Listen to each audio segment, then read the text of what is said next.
Imagine leaving someone who has hurt you again and again, and yet the moment you walk out the door, every part of you is screaming to go back. Not because you're weak, not because you're foolish, but because your brain, in its desperate attempt to keep you safe, has done something extraordinary and deeply cruel at the same time. It has bonded you to the very source of your pain. This is trauma bonding, and if you've ever found yourself unable to leave a relationship that you know is destroying you, or if you've watched someone you love cling to a person who treats them terribly, then what we're about to unpack together might be the most important thing you hear today. Let's start at the very beginning, because trauma bonding is one of those terms that gets thrown around a lot, but it's rarely explained with the depth it deserves. The concept was first formally described by psychologist Patrick Carnes in 1997, who called it betrayal bonding, and it refers to the powerful emotional attachment that can form between a victim and their abuser as a direct result of a specific cycle of abuse. Notice the word cycle here, because that cycle is everything. This is not simply about loving someone who is sometimes unkind. Trauma bonding is the psychological product of a very particular pattern, and understanding that pattern is the first step toward breaking free from it. So what does that pattern actually look like? It typically moves through several phases that repeat over and over. First comes the tension building. Something shifts in the relationship. There's a cold silence, a cutting remark, a growing feeling that something bad is coming. The person on the receiving end becomes hypervigilant, walking on eggshells, trying to manage the mood of their partner or parent or whoever the abuser might be. Then comes the incident itself, the explosion of emotional, verbal, physical, or psychological abuse. And then, and this is the part that rewires the brain, then comes the reconciliation, the apologies, the tenderness, the promises that it will never happen again. Sometimes there's no apology at all, just a return to warmth, to laughter, to what feels like the person you fell in love with. This phase is sometimes called the honeymoon phase, and it is profoundly intoxicating. And then the cycle starts again. Now here's where the neuroscience becomes absolutely fascinating. When you're in a relationship with this kind of intermittent pattern of cruelty and kindness, your brain's reward system gets hijacked in a way that is almost identical to addiction. Studies in affective neuroscience have shown that intermittent reinforcement, meaning unpredictable rewards mixed with punishments, actually produces a stronger attachment response than consistent positive treatment. Think about that for a moment. You become more bonded to someone who sometimes treats you terribly than you would to someone who is consistently kind. The brain chases the high of the good moments precisely because they are unpredictable. Every reconciliation, every tender gesture after a period of pain releases a flood of dopamine and oxytocin, the very chemicals associated with love and bonding. Your nervous system is not choosing this.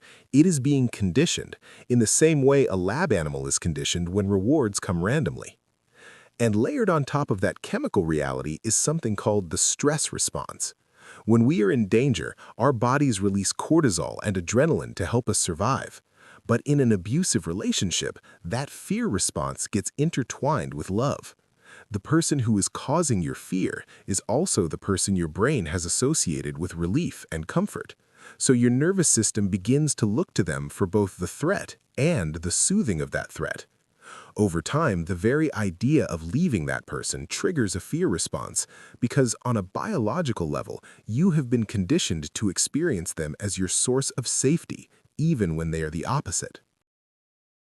This is why well-meaning friends and family so often get it wrong when they say things like, "just leave," or "why do you keep going back?" or "I would never let anyone treat me that way." They don't understand that trauma bonding is not a choice. It is a neurological and psychological phenomenon that operates largely beneath the level of conscious decision-making. The person in the bond is not stupid or weak. They are, in many cases, experiencing something close to a biochemical dependency that has been carefully, if often unconsciously, engineered by a cycle of abuse. Now let's talk about who is most vulnerable to forming a trauma bond, because this is not random.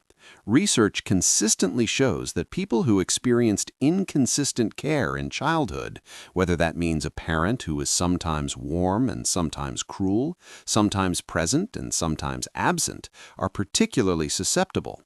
This is because the template for what love looks like was set in those early years.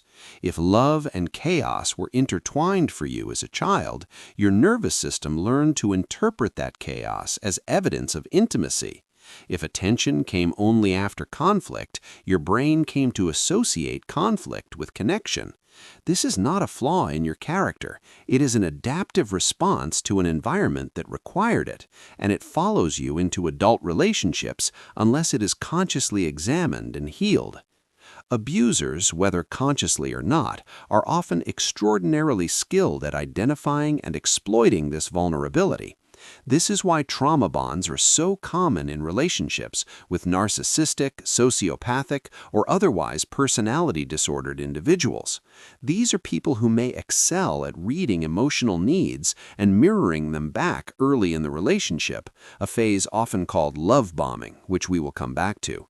They create an initial period of extraordinary intensity and affirmation, which builds a powerful attachment, and then they begin to erode it through withdrawal, criticism, and harm. By then, the bond is already in place, and the victim's energy shifts toward trying to get back to that initial feeling of being adored. Love bombing, in this context, is worth pausing on. It is the opening act of the trauma bond cycle. It looks like overwhelming affection. It looks like someone who seems to see you completely, who showers you with attention and declarations of deep connection very early on. It can feel like finally being truly known. And because it feels so good, because it meets a deep human need for belonging and affirmation, it creates a kind of debt in the emotional ledger. When the abuse begins, the memory of who this person was during love bombing becomes the carrot that keeps the victim in pursuit. The belief that if they can just figure out the right thing to say or be, they can get back to that version of their partner becomes all-consuming. Psychologists also point to something called learned helplessness as a key feature of the trauma bond experience. Coined originally by Martin Seligman through his research in the 1960s, learned helplessness describes what happens to the mind and body when a living being is repeatedly exposed to an unavoidable negative situation. Over time, even when escape becomes possible, the person does not take it because they have learned on a very deep level that their actions do not affect outcomes. They stop trying. This is not giving up out of weakness. This is the brain protecting itself from the exhaustion of continued effort in a situation it has come to believe is hopeless. And so, when we ask why someone didn't leave, we need to hold all of this together.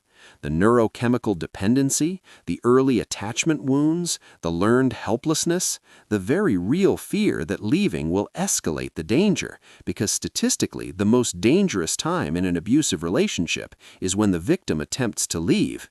The complexity here is enormous, and it demands our compassion rather than our judgment.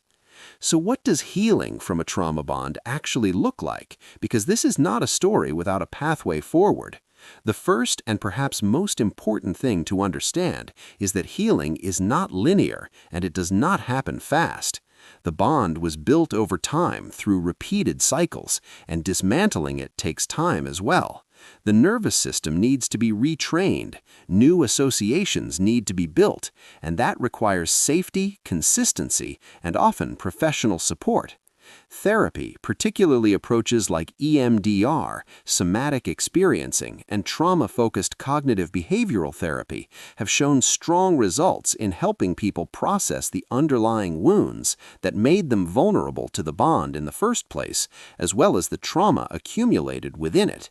These modalities work not just with the thinking mind, but with the body, which is crucial because, as trauma researcher Vessel van der Kolk has described, the body keeps the score. Trauma lives in the nervous system, not just in the narrative we tell ourselves about what happened, and healing must address both. No contact or limited contact with the abuser is often a necessary component of breaking the bond, not because it is easy, but because ongoing contact keeps the cycle alive.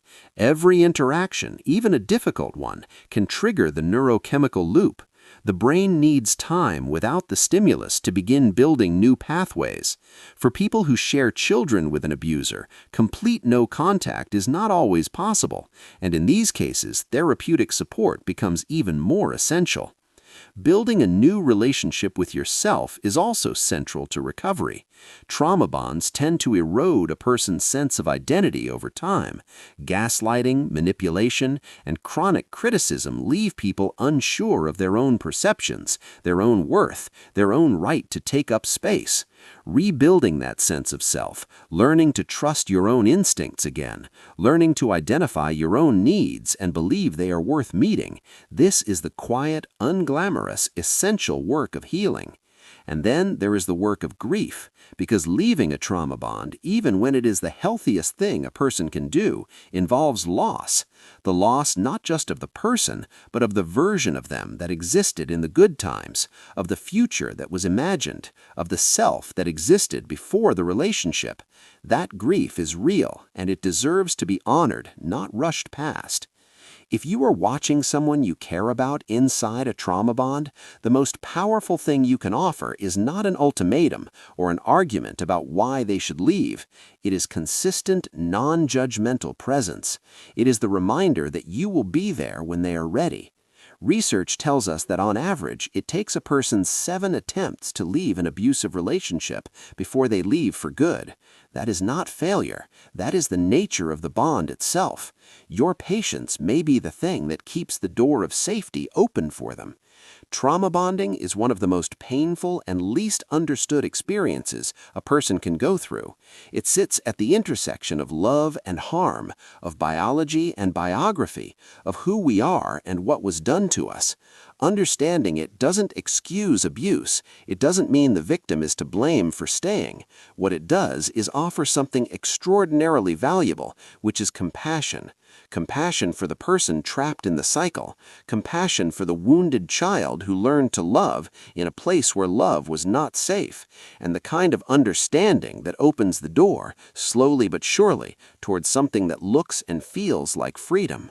If any of this resonated with you today, share it with someone who might need to hear it. And if you are going through this yourself, please know that you are not alone, you are not broken, and healing is genuinely possible. Thanks for watching The Quiet Observer. If you'd like to go deeper, I've linked some helpful self-help books in the description below. I'll see you in the next video.